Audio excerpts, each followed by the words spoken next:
High বন্ধুরা, কেমন আছে সবাই? Welcome to new blog. দেখো এখানে কিছু আলু কেটে আমি ভাপানো বসিয়েছি আর ভাতের ডেসিতে চাল দিলাম, ভাতটা বসিয়ে দিলাম, নাড়াচাড়া দিয়ে নিচ্ছি। আর সকালে দুধটা জাল দিতে গিয়ে দেখলাম দুধটা ছানা হয়ে গেছে। দেখো তো ছানার জল ঝরিয়ে তো চিনি মিশিয়ে এখন দেখো বিস্কিটের প্যাকেটের মধ্যে মানে দেখতে সাজার মতনই লাগছে, তো এগুলোর মধ্যে দিয়ে ছানাগুলি চিনি মিশিয়ে রেখে দিচ্ছি। ভিজে কিছুক্ষণ রেখে দিলে বরফির মতন হয়ে থাকবে, একটা শেপ হবে আর কি। এই যে বিস্কিটের কাভারের মধ্যে রেখে দিলাম।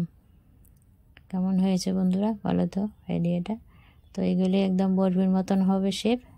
এখন ভিজে রেখে দেবো কিছুক্ষণ, ছানাটা না ফেলে দিয়ে, নষ্ট হয়নি কিন্তু, এভাবে রেখে দিলাম। তো বন্ধুরা দেখো বাজার থেকে বাজারও নিয়ে এসেছে। আজ এনেছে হচ্ছে পনির। দেখো এই পনিরটা এনেছে, আর তার সাথে পটল আর ডেকের শাক এনেছে। আলু পটল দিয়ে পনিরের নিরামিষ একটা ঝোল করব, ডেকের শাক রান্না করব। আর কি রান্না করা যায় বলো তো?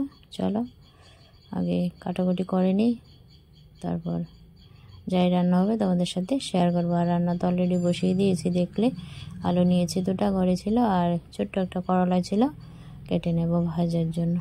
তো চলো কাটাকুটি করে নিয়ে কী রান্না বান্না করছি দেখতে থাকো, একটা লাইক দিয়ে ভিডিওটা।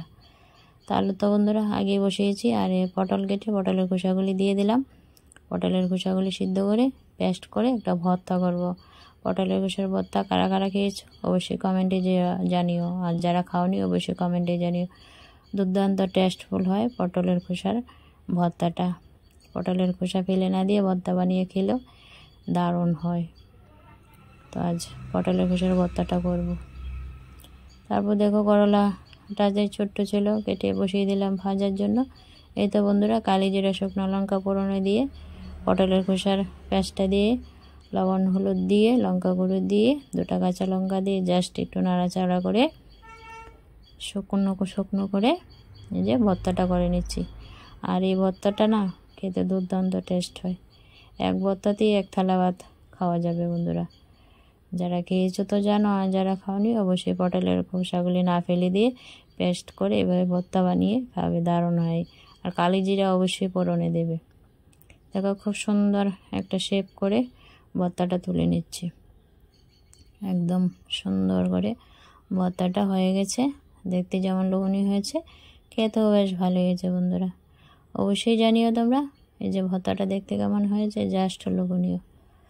গরম ভাতের সাথে একটুখানি ভর্তা হলে আর কি লাগে, এক থালা ভাত এক ভর্তাতেই শেষ হয়ে যাবে, আর কিছুই লাগবে না।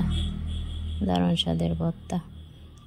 তারপর দেখো ডেকচি শাকটা বসিয়ে দিলাম, লবণ হলুদ দিয়ে নাড়াচাড়া দিয়ে নিচ্ছি।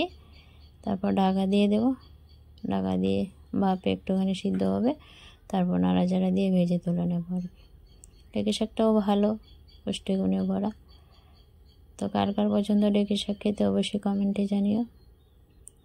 ডেকচি শাকটা ঢাকা দিয়ে দিলাম, তারপর ঢাকা তুলে অনেকটাই হয়ে গেছে বন্ধুরা। দেখো নাড়াচাড়া দিয়ে কিছুক্ষণ পর নাড়াচাড়া দিয়ে নিচ্ছি, তারপর নাড়াচাড়া দিয়ে তুলে নেব আর কি।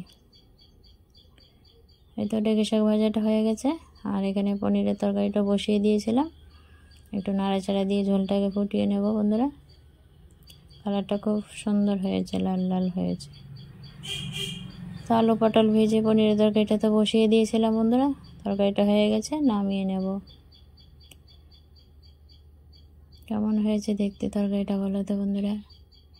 জাস্ট লোভনীয়। এই তো বন্ধুরা আলু পটলের নিরামিষ পনিরের তরকারি হয়ে গেছে, হালকা পাতলাই হয়েছে তরকারিটা।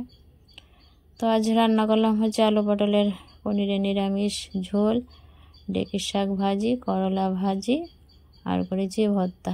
এই ছিল রান্না বান্না বন্ধুরা। বাই বন্ধুরা, ভালো থেকো সবাই। নতুন একটা ভিডিও